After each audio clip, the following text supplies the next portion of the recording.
Hello, all, and welcome to a very special episode of both Beyond the Work Tales in Multifamily Maintenance and the Multifamily Mixtape. That's right. Mark and I wanted to get together today and talk to you about our experiences at NAA's Advocate Conference in Washington, D.C. last week. So, Yep. Mark, you and I got to spend a lot of time together and a lot of time apart. Yeah. So we got to see the Advocate Conference from two very unique perspectives, and I wanted to share it on both of our shows. I think it's a fantastic way for us to recap. But for the listening audience that may not be familiar with Advocate, what is Advocate from your perspective and what you saw over the last week? So Advocate for me, if I'm just being honest, and that's one thing I try to keep on just very even on my show is Advocate is personally, it's not my favorite conference because politics personally is something I try to stay away from, because you can just go down a lot of different ways and you're just always going to have differing opinions with people you talk to. And I'm a nice person and I really just try to not have those kind of conversations with individuals. But from my perspective, Advocate, the lobbying, going to Capitol Hill, scheduling meetings with your senators, with your representatives, and having those tough conversations, it's very nerve-wracking, especially for me as an individual who tends to stay away from politics. But this is it's only the second time I've been to Advocate. This is the second time I've been to Capitol Hill. This is the second time that we've scheduled meetings with Senator Scott, Senator Graham, Representative William Timmons, Representative Sherry Biggs. She's new. She took Jeff Duncan's seats in South Carolina. So this is the second time that I at least have been a part of groups that have met with these individuals. And even though I tend to stay away from the politics, I understand why this is important. I understand now because I'm learning the legislation. I'm learning the bills that we keep going back to them. Like, hey, let's end the 120 days. Let's end the CARES. Let's reform YIMBY. Yes, in my backyard. Let's do some work on TCJA, which is tax reform and keep the Section 8 program, boost up the Section 8 program. So a lot of things that we were hearing this week that right. And I think that's the most important thing is I am like you. I have my political views, but I am not going to share them with the world. They are my personal views. Yep. But the National Apartment Association is our advocacy group for our region. We have lobbyists at NAA, at the state, at the local, state, federal level, and this is the opportunity where people from all over our industry and all over our country can come to Washington, D.C. on a set schedule to really meet with their representatives that they might not be able to meet back in their home states. And it has a little bit more weight and a little bit more gravitas, if you will, when you get to go to a representative or senator's office to talk about the importance of multifamily housing, about the importance of our residents, and the effects that legislation have. Now, I say just effects because it could be positive. There are positive effects and there are negative effects. And I know when you went to the Hill, you were talking about the positives of certain legislation and the negatives of other legislation. Sure. Yeah. Sure. And it's again, just for somebody like me who's only been two times, I began to get comfortable because we're having the same conversations in my territory, right? Because certain states already have laws that do and they don't need to go lobby, and that's great. Like, good for you. I live in one of those states. The contingent, there was not a contingent that I could join on the Hill because the lobbying efforts done by my state association are done at a grassroots level in the more at the state level than at the federal. And so you're right, every state is different. There are groups from I saw some LinkedIn posts over the last couple of days. Your big contingent from South Carolina, but I know some states only had one or two people Right. that went to go meet with their state senators or their state representatives. Yeah. Yeah. But it's like I'm glad I'm going. I'm glad Yeah. I've been a part of it. I'm glad I can say that I've been to the Hill. Right? It's like, are Yeah. you going to the Hill today? I'm like, what the heck? What's the Hill? Like, I don't know. But I'm glad I could say I was a part of it. I'm glad I had that experience. Again, it's not something that I get super passionate about. For me, what I love about Advocate is the networking. I love the meeting new people. I love the receptions. We had our first committee meetings of the year. That sort of stuff at Advocate. That's what excites me. That's the work that we can do within NAA on a committee level. That's why I go to Advocate. That's why I want to be a part of it. The stuff on the Hill, it's a good learning experience, but it's not something I get like super excited about because again, it's just not for me. I am the same way, but there are plenty of people that do come, and it's their Super Bowl. Like for me, and the Apartmentalize conference is my Super Bowl. I really enjoy the Apartmentalize conference. Yeah.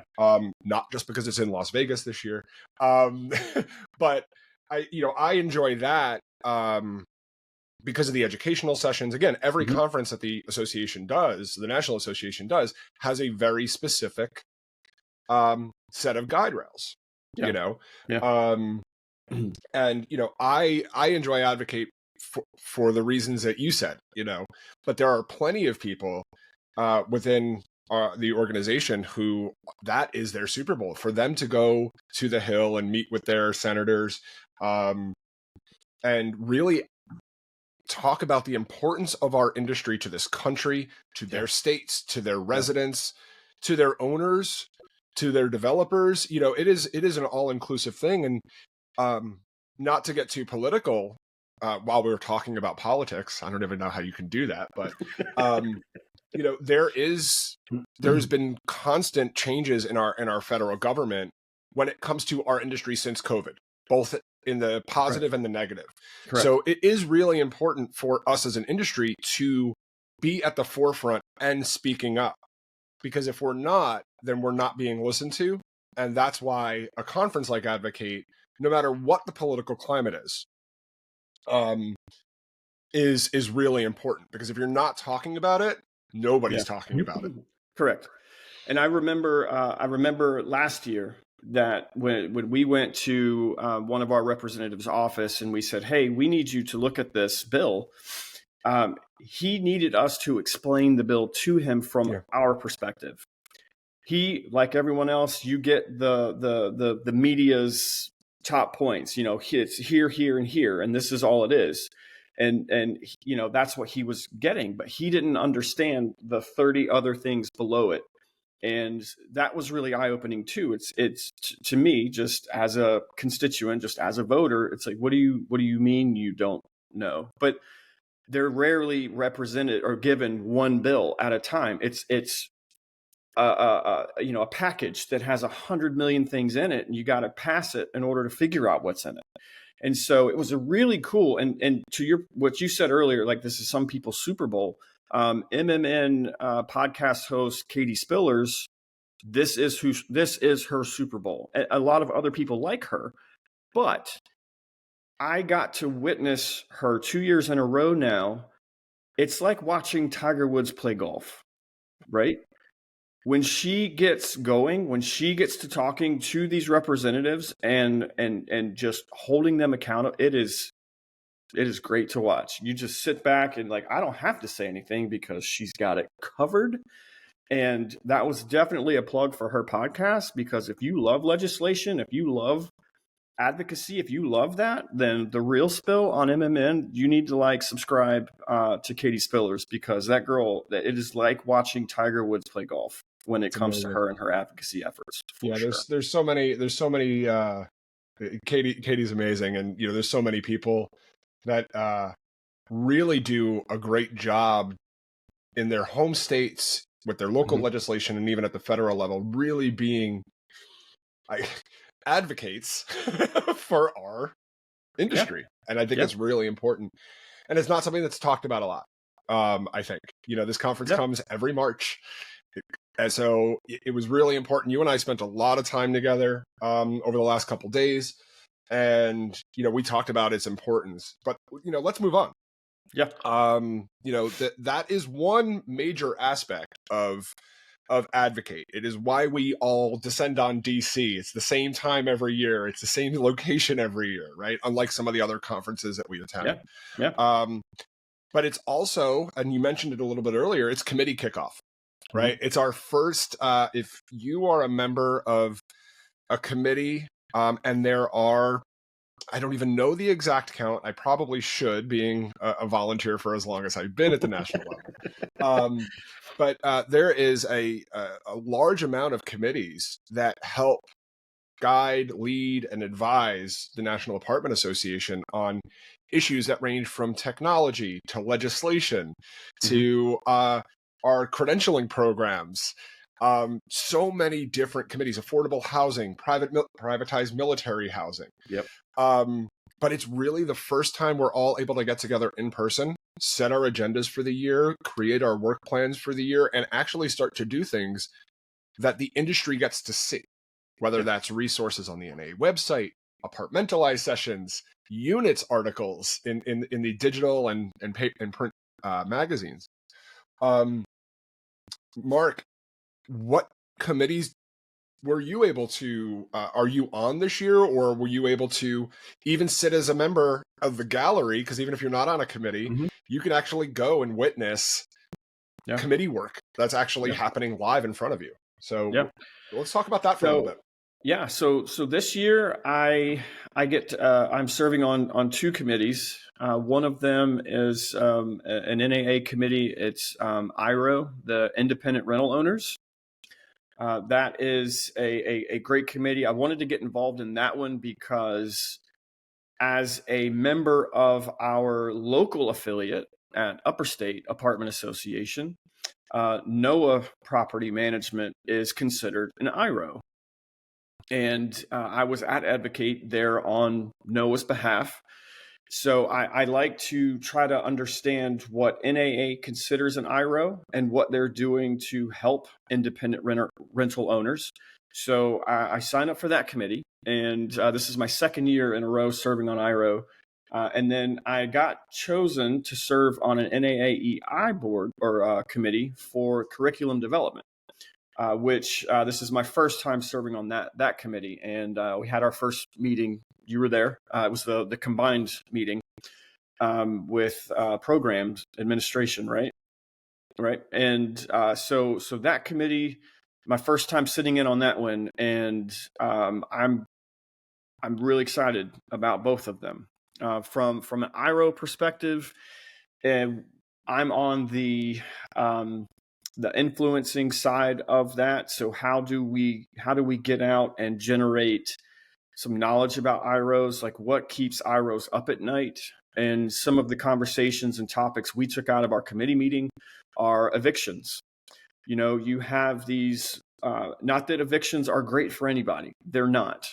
And, the multifamily housing industry, we're not evil landlords. We want to keep people in their homes. We do not like kicking people out of their homes.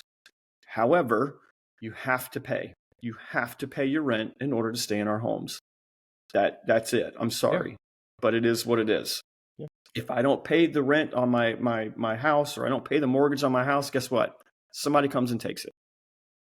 So, if I don't pay my car loan, someone comes and takes it. You just gotta. But evictions keep these independent rental owners up at night because we don't have, like, IROs don't have the big technology. They don't have the big firms that do all of the evictions and processing and things. And they don't know the advocacy efforts from NAA. So our job as on the IRO committee is to educate independent rental owners. Hey, these are the resources that are available to you if you support your local affiliate. You have access to the Blue Moon lease. You have access to all of these advocacy efforts, all of these education opportunities to keep you up to date with the law changes and all of these things. So whether you're a ma and pa owner or you've got 2 million units across the world, being involved at your local affiliate, we all have the same technologies. We all have the same things available to us. You just have to know that they're available. So that's part of the work that we're doing, that I specifically am doing within the subcommittee of IRO. But IRO also does apartmentalized education. They also do several other things that I just am not educated enough to even mention, but so many other efforts. But then the NAAEI board or committee, I keep saying board, committee, I'm really enjoying this one because we're taking a deep dive look into a lot of the credentialing programs that NAAEI offers. And what can we do to strengthen them? What can we do to make them more appealing, get more people signed up? But after the meeting the other day, Chris, we have people sign up to attend the class and go through the class, but then they never take the credentialing exam. So why? And that's the point of that committee, is to figure out the why and then to do what we can to make it better. Yeah, you and I both sit on the joint committee for curriculum development and program administration. You're on the curriculum development side, and I'm on the program administration side. But it's always interesting to see that, and for us to talk about what are some of the challenges with owners and operators not wanting to send. Let's specifically go down the rabbit hole of KMT. Very nice. I kept it. Hey, I get it. I have more than my fair share as well. So I think that, one of the big challenges that we have is not for lack of desire of maintenance professionals. We're both maintenance, kind of maintenance skewed shows. It's not for lack of desire for maintenance professionals to learn or take it. There is a lack of desire from owners and operators to lose their maintenance professionals. For the KMT program, a maintenance technician or a maintenance supervisor or even a groundskeeper that wants to do KMT is could be off-site upwards of 6 to 8 days to fully complete a training program. And there is not an appetite, and which is why we've seen some numbers go down for enrollments. And I think that's something that we're looking at as an organization, as the National Apartment Association Education Institute, to really look at talking to owners and operators and management companies. And one of the things that we're working on is creating business cases of why this is important. And you and I have spoke about this both off air and on air, and we've spoke about it on our individual shows. That a program like KMT, which is the national it's not accredited. It is a certified a certificate program that is supported by ANAB, which is ANSY's National Accreditation Board. That is the only one. It's the gold standard. This is what we need for new people coming into our industry to learn the basics, and it's not just for new. It is for somebody that may have been in the industry. I took KMT I was in the industry for 10 years before I took KMT. Proudly, by the way. And I took it and I learned stuff that I didn't know before, or it reinforced what I had already been either self-taught, as I've said many times on my show. I'm self-taught in a lot of ways. Reinforced what I was doing right and corrected what I was doing wrong. But that's one of the things that we're working on the program administration side, is let's focus on the why. And focus on owners and operators and management companies to use this nationally recognized program. And in some states, the state of Florida, it's required. You can't be a maintenance technician. That's right. At an apartment community without having your KMT. And I wish more states would do that. Maybe we'll, maybe that's our next big advocacy push. That's our big advocacy thing, right? Let's lobby to You have, know, yeah, yeah. to go with the red thread. But yeah, there's some great things going on with you know, curriculum development. We're looking at the CAMT program from a very high level. There was some major revisions to CAM and CALP, and that's been rolled out now. You know, it's online versions are out for both of those courses as well as in person. And you know, this is the stuff that's really important in our industry is education, because engagement surveys consistently say at organizations or at a national level, everybody wants training. Well, the National Apartment Association's Education Institute, which is an arm of NAA, it is different from the National Apartment Association, Yep. provides it. And that's, you know, owners, operators, managers, even, you know, if you're listening to this and you don't have you know, a credential from the National Apartment Association, go get it. You know, that's my plug, because I think it is really important to keep learning and use the resources that are available. Yeah. And what I really like about the credentialing program is, like, once you get that credential, in order to maintain it, you have a certain level of give back that you have to do for your local association or, you know, other associations like it. So there's a continuing ed portion of it. And so it's, hey, you know, you invested some time and some income into this. You got this accreditation. You know, you can now keep these initials behind your name, but now it's time to give back. So, you know, you have to commit to 12 hours a year and of service. And I like that, because that's what helps. It's what I can only speak for myself, but that's what helped make me better. Is, you know, learning it's great, yes, but I learn it even more the more I teach it. It's always something new that I take out of it. There's always something different that I take out of it, and it really helps the individuals become a little bit, I would say a little bit better, but it's just you. I don't know. I guess I just like that you have to continuously earn that. It's not a one and done kind of thing, but it keeps you in the program. It keeps you up to date. It keeps you educated.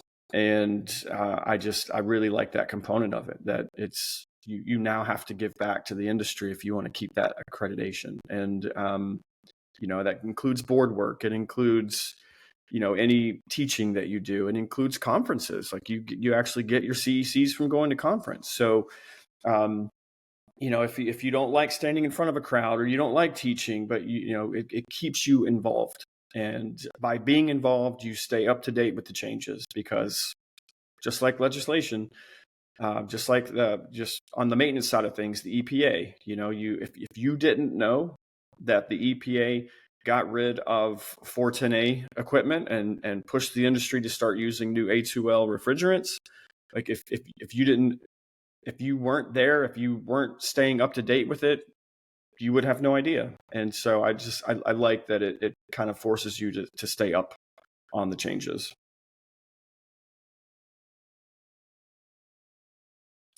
So, you know, some of the other committees that you know, I personally have the privilege of being on this year is our RPM careers committee. And I wanted to do a quick plug, because that is a really huge effort from the National Apartment Association. And the committee does some excellent work. We did a refresh last year of the program. And RPM's Career Week is right around the corner. It will, you know, this episode is going to be airing the week before RPM Careers Week. So on both of our channels. So RPM's Career Week is the week of April 14th through the 18th. Yep. You can go to naahq.org/RPM/Careers Week, or you can just search RPM Careers Week to learn more about it. But we have some great challenges, some better prizes this year Nice. for RPM Careers. And what I like is we've, as a committee, and this is what the committee work is for, right? It's to figure out what works, what doesn't work, improve. And it's not just this committee, but it's all the committees that we work with. We're constantly improving. So, day one on Monday, April 14th is leadership support services. Nice. So you can really recognize the leaders in your organization, or maybe team members that are at an offsite location, maybe your bookkeeper, that works offsite, or your regional leadership, or your corporate support services. On Tuesday, our very special day, is Maintenance and Service Professionals Day, Tuesday, April 15th. On Wednesday, April 16th, we have On-Site Teams Day. I love seeing these photos every year. We'll talk about that in a second. Photos and videos of on-site teams doing little dances and really showing off their communities. On Thursday, April 17th is the Super Supplier Collaborator Day, which our supplier partners are so important to our industry. They're not just the people that, give us goods and services. They truly are partners. And a lot of these days are actually being sponsored by some of our national apartment association sponsors for these events.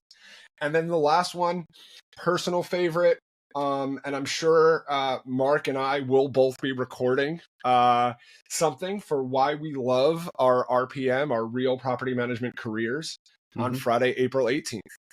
So be on the lookout for that. But there's some great prizes, from team outings to flight vouchers to outdoor gear, travel vouchers. So there's some great opportunities. Nice. So take a photo or make a video of your favorite group that was described and post it on Instagram and Facebook, and there's tons of more information. But it's really important, especially the Maintenance and Service Professionals Day. I am a little biased. So, we want to see some great people in our industry showing off and telling their stories. Yeah. Sorry, I didn't plan on doing a plug for RPM's Career Week, but I think that I think it's so important, because you get to see the kind of things that people are doing all over the country, no matter what state you're in, no matter what job you have. We're all doing the same thing, just in a different state. That's right. Just in a different type of community, or a different community. Yeah. So I think it's a great opportunity. Mark, do you have any thoughts on RPM Careers, or, the week? I know I've submitted why I love my RPM career videos in the past, and I've already got a couple things that I got cooking for RPM Career Week. I on the national level, I get psyched up at our local level for upper state. We throw a bunch of people in a lot of different cars, and we pack little goodies, we pack fun stuff, posters, noisemakers, and each of us gets a list of properties, and it's randomly selected and by zip code. And it's like, all right, you go this way, you go this way, you go this way. And we have a boombox, loud music, and we bust in the property doors, hooting and hollering, whistles, posters, like that's awesome. And then we just sit there, we relax with them. They get their we call it the cool kids, but it's KOOL, and we bring those little Kool-Aid juice boxes and some random stuff, but we also give out prizes and other things too. So I like getting involved at the local level, because these are people I know. These are people I see at industry events, at association events, who are extremely passionate about what they do, and the positions that they hold. And so being involved at a local level, really, the first time I kind of signed up for it by accident. It was like, hey, we need a volunteer. And I said, sure, I'll do it. I didn't realize what I was volunteering for, but man, I had a blast. That was probably one of the more fun days I've had, working an association event, was driving around and doing that. And so since I messed up and volunteer. I'll say messed up, but since it was an accidental volunteer, I didn't know what I was getting into. I have since volunteered every time because it really is a blast. But it's really neat to see all the social media posts. I love there are just some extremely creative people out there, and every year people just outdo it, and I love watching it. It's a blast, and just again, we talk about how amazing the multifamily industry is. And we talk about the challenges that we have of getting people into the industry, or why it's not an industry people choose.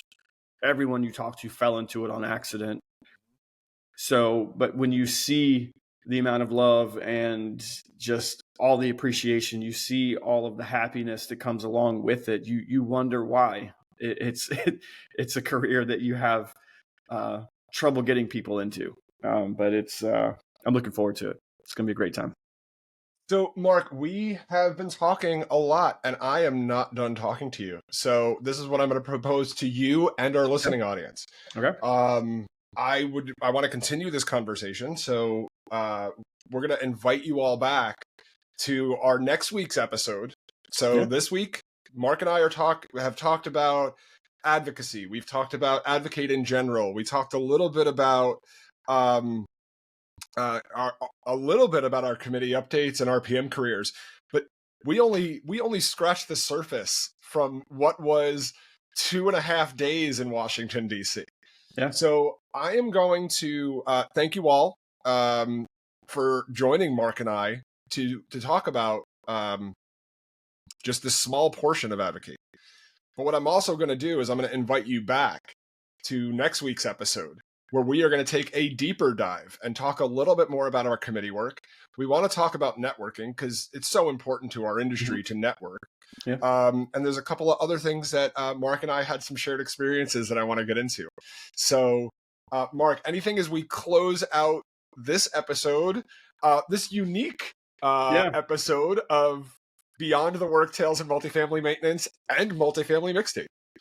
No, just we appreciate you being here, and we hope that this part 1 was enough to want to get you to come back for part 2, because we do have some interesting conversations coming up, and you don't want to miss it.